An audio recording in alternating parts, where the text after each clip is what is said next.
Welcome. My name is Tom Fennick. I'm the CEO and founder of transforming.legal and gold.ai. Welcome to the very first episode of TomTime. Let me start with something unpopular, however. Most of what you hear about AI right now is probably noise.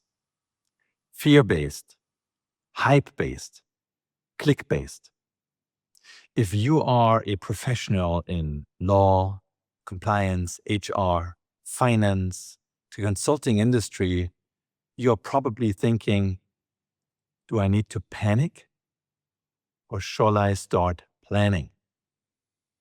Today, I'll give you my calm, unfiltered, honest perspective with one goal: help you navigate the AI minefield without losing your head.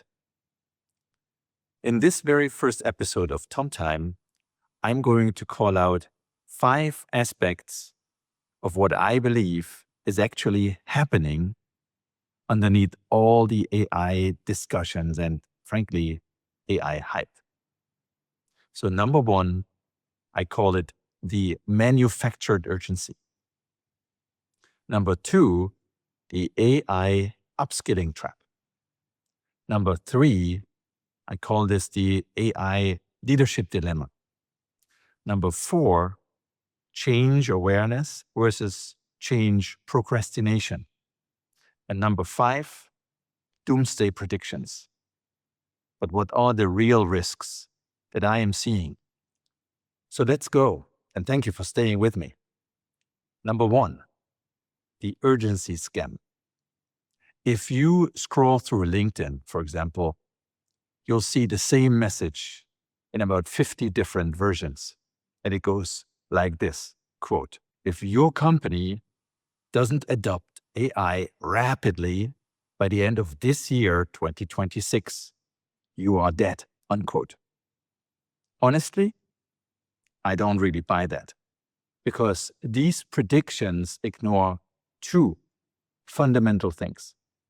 First, complexity. We all know it. Real transformation is really hard. And second, human procrastination. People do not change because it is logical. They do not change because somebody tells them so. We actually change when the pain becomes unbearable, when there is no alternative. And frankly, in many organizations these days, people are still living a fairly comfortable and happy life. Cash flow is solid. Competition is somewhat under control. The outlook is at least moderate, and there are mechanics kind of protecting people, for example, workers' representations. So why change a running horse that is actually still running is a big question. In my previous role, I led the digital transformation in a large legal and compliance organization with more than 1,000 professionals. Looking back, it took us almost 4 years to get real enterprise-wide traction.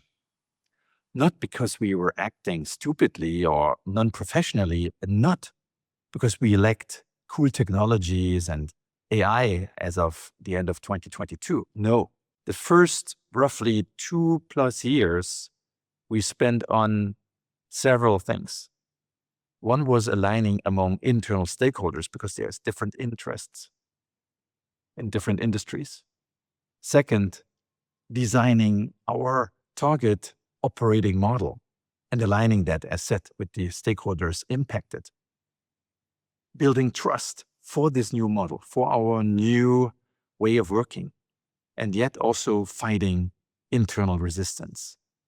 So here's the part that, in my view, nobody says out loud. Purchasing AI licenses is a fairly easy thing. Pushing this into an organization is also fairly simple, in my view. But deploying this over the long term, systemically, sustainably, with everybody being part of this momentum, that is really the challenge. Challenge is the way we humans work with AI.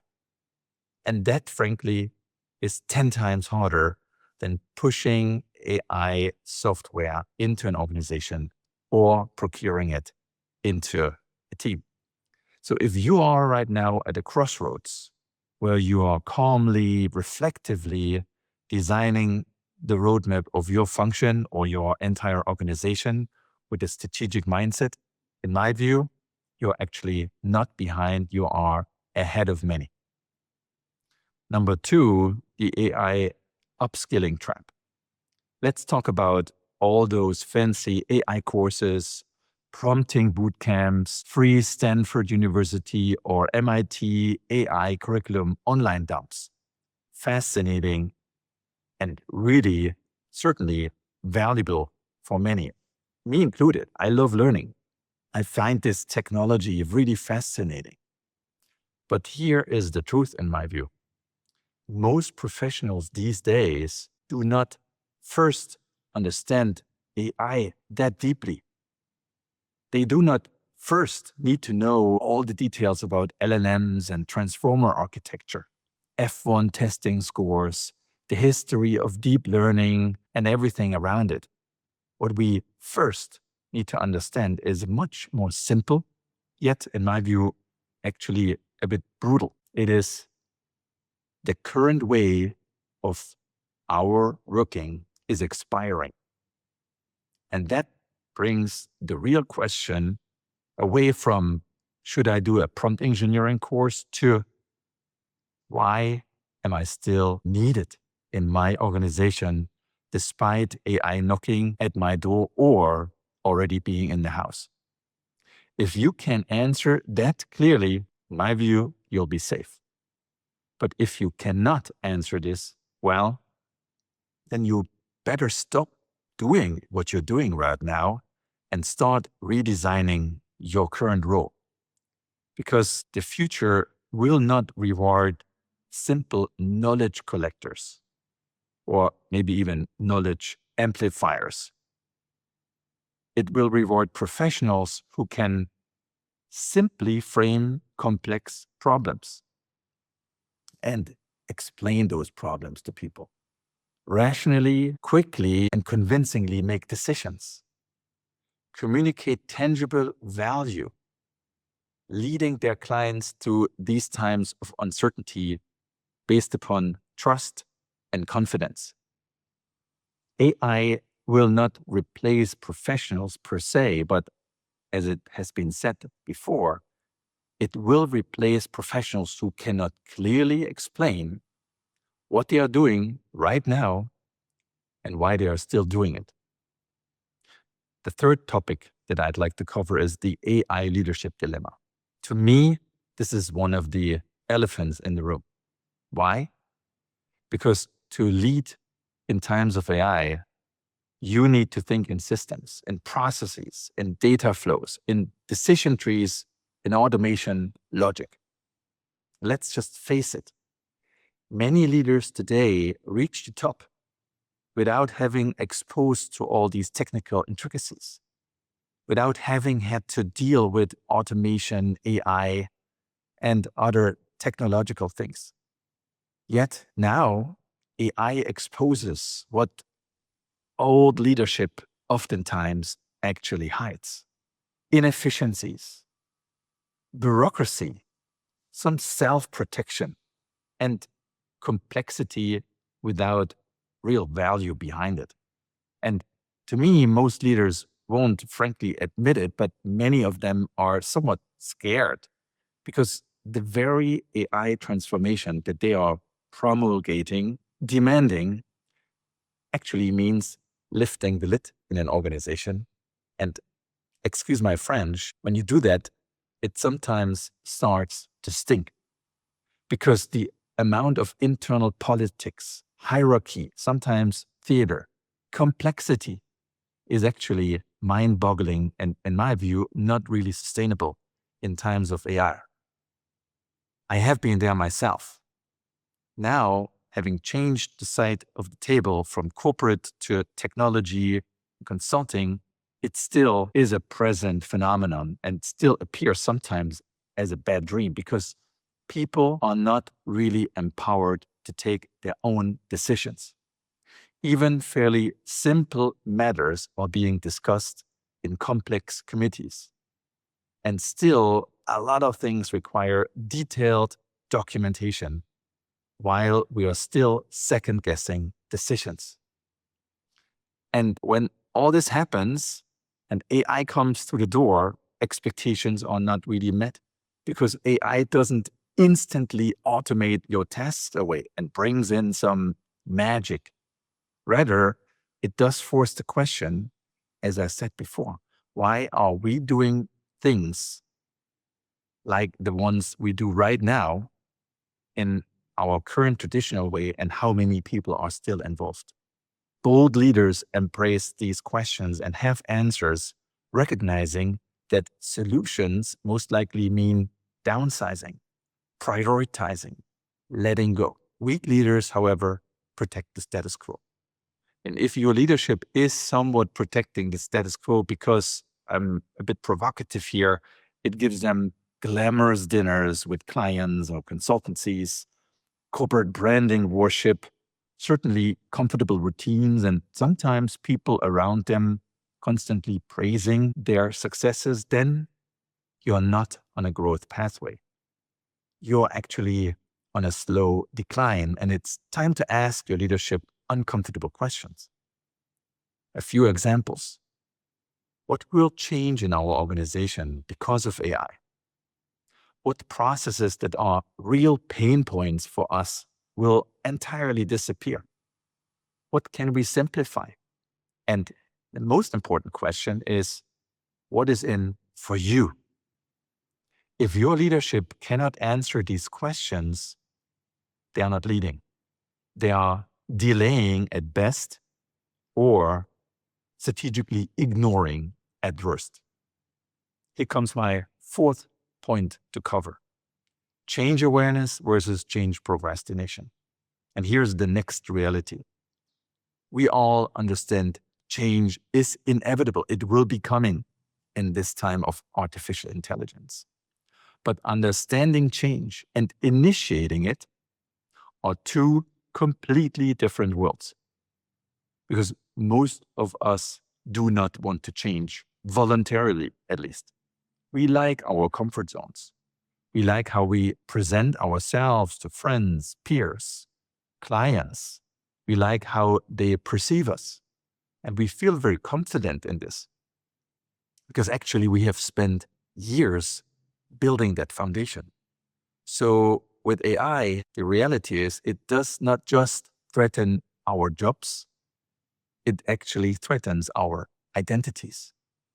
And that's why change, in my view, is actually fairly slow, despite the fact that the technological developments are amazingly fast. Let's take the legal and compliance industry as one example. There have been thousands of law firms and in-house teams buying AI tools. That's great, and we hear this all the time. But what has changed foundationally, fundamentally in reality? Billable hours are still the core business model with hundreds, if not thousands of dollars per hour. Junior armies of lawyers are still being deployed. And despite all the opportunities with AI technology to enhance efficiency, corporate legal and compliance teams are still generously staffed, in my view, because workflows have not really been changed and AI has not really been systemically deployed. So to me, AI is not blocked by technology advancements. It's actually blocked by our own comfort zones. And frankly, you can attend 10 wonderful expert conferences, speak on 50 panels. You can post about innovation daily on LinkedIn, but nothing changes until you walk the talk. Number 5, doomsday predictions and what I see as the real risks in the AI world. Everyone talks about AI doom. We read about AI will destroy jobs. It will destroy our societies. It will kill privacy. It will end everything. In many organizations that I am seeing, indeed, the mentality is that AI risks dominate AI benefits. And it's, of course, easy to stall AI deployment with arguments around data privacy, cybersecurity, client confidentiality, and regulatory uncertainty, maybe even money, budget constraints. Of course, I recognize these are real concerns. But here's what people, particularly in the Western world, in my view, don't see or don't want to admit. Other countries, especially in the Eastern Hemisphere, are solving this dilemma much faster. Take China, for example. China certainly has the people data protection law, strong regulations, and yet it's one of the fastest AI deployment environments on our planet. They are not denying those risks. They are designing controls around them. So this, me, brings a risk for the Western Hemisphere, not because the AI becoming uncontrollable, which of course we all appreciate as a topic. It's staying paralyzed by the fear of change and by the fear of the implications of AI deployment while others build boldly. If we do not develop an entrepreneurial, execution-focused mindset in law, compliance, or other professional services, then the AI leadership race, wherever it takes place, is over before it actually starts. That is kind of the writing on the wall. So this closes episode number 1 of my personal TomTime with you. No numbers, no slides, no hype, I hope. It's my personal perspective on what is happening in the world of artificial intelligence right now in the legal profession, in compliance, and beyond. Now, I would like to hear from you. Which of those 5 points hit you hardest? And what do you want me to unpack next Monday when the second episode of TomTime airs? Please drop your thoughts, challenge me. You disagree, I'm here for it. TomTime airs every Monday. And until then, thank you very much for spending your time with me. I really, really appreciate it. Be safe, be strong, and be optimistic. Take care.